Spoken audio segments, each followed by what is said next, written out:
Hi everybody, this is the Baseball Hut, and we got some very sad news here tonight here in New York. The legendary Major League Baseball player and legendary Met Tom Seaver passed away. He was 75 years old. He was suffering through dementia, and he was suffering for many years with Lyme disease. But let me sort of talk to you about him a little bit, because I'm a little bit young for him, because I kind of missed him.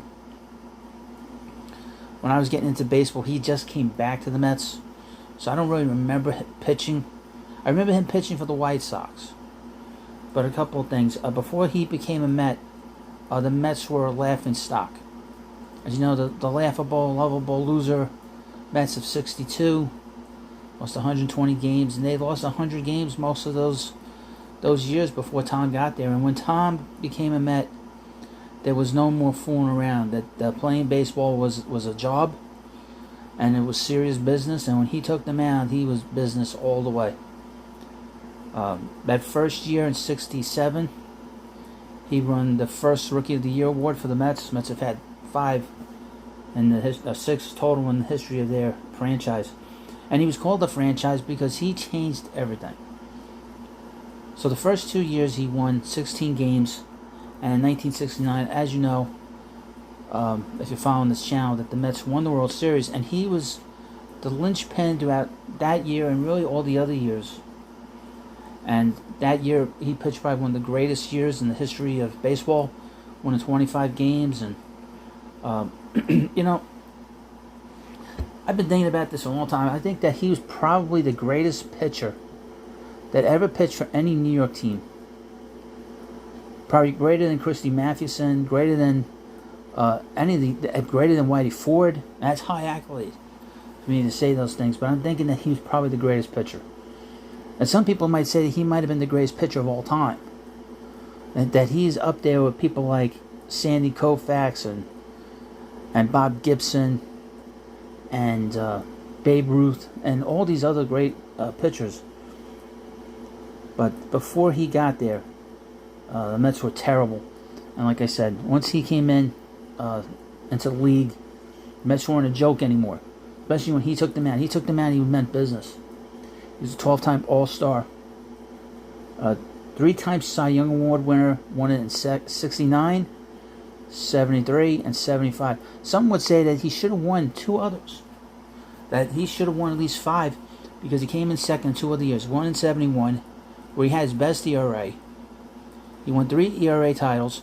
Also, in 1981, he won 14 games. Doesn't sound like a lot, but he led the league in wins. That was a strike short in the season, and he lost out to the amazing Fernando Valenzuela. And he's a Hall of Famer. He got 425 ballots out of 430. So he was I mean, people knew that he was a great pitcher. Now, as a Mets fan,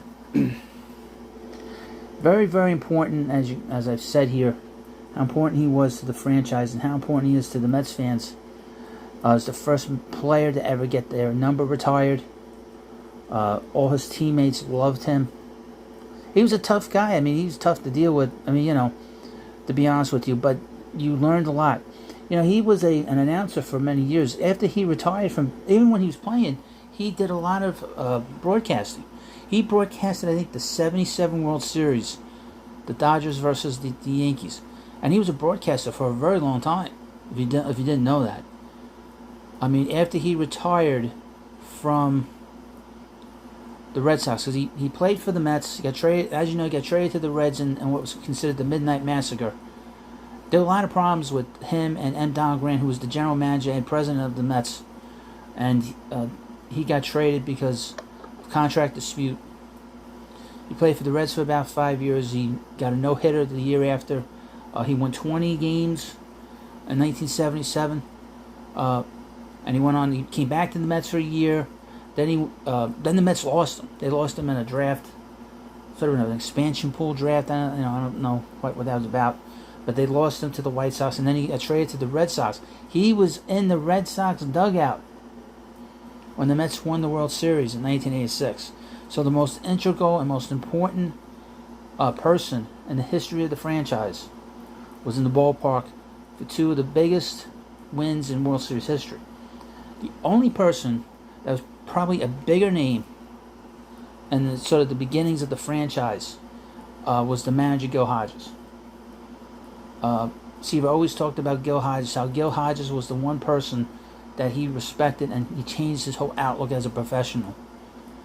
The one thing I learned, and then going back to the announcing. So Seaver was an announcer for many years. He announced the Yankee games for a long time with Phil Rizzuto.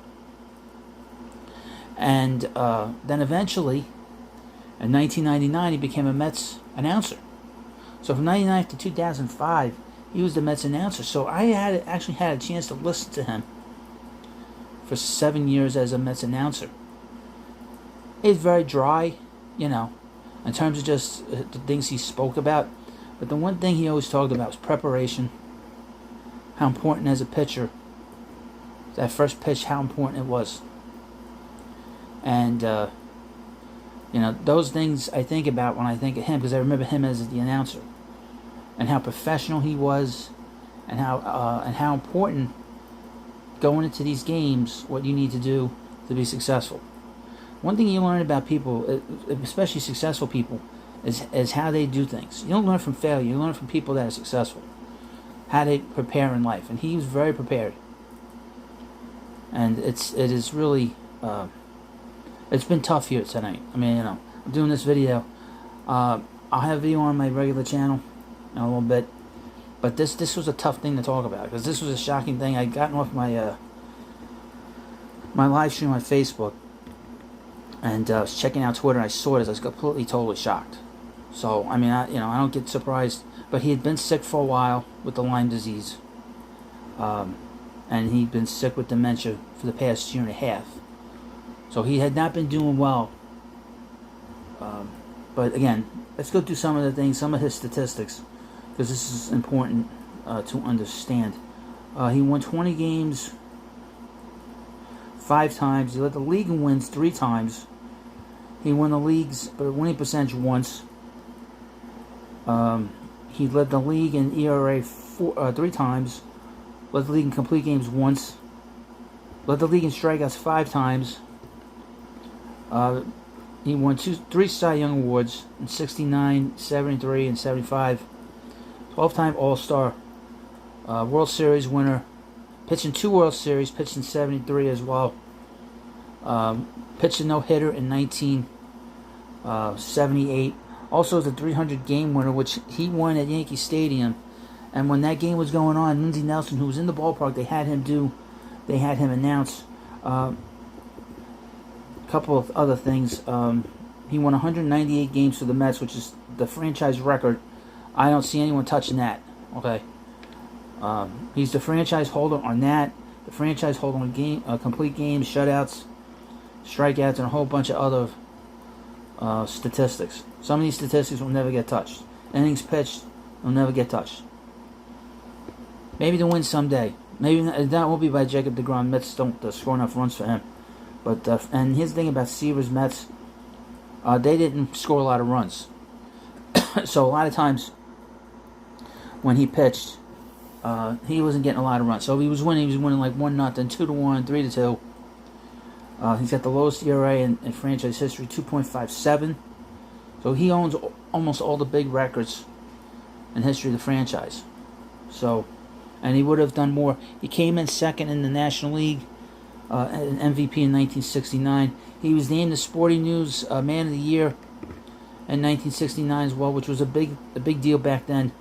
So he's very important player for the Mets, and his winning percentage was much higher than the team's winning percentage over those years. And once the Mets traded him, the Mets went into doldrums for many years, and it took them almost 9 years, 10 years, actually longer than that, from 77 to 83, to when they came out of the doldrums. But doldrums not even in the description here, because I remember as a little boy going to Shea Stadium how empty the place was. I remember in 82 and 83 the place was dead, especially 82.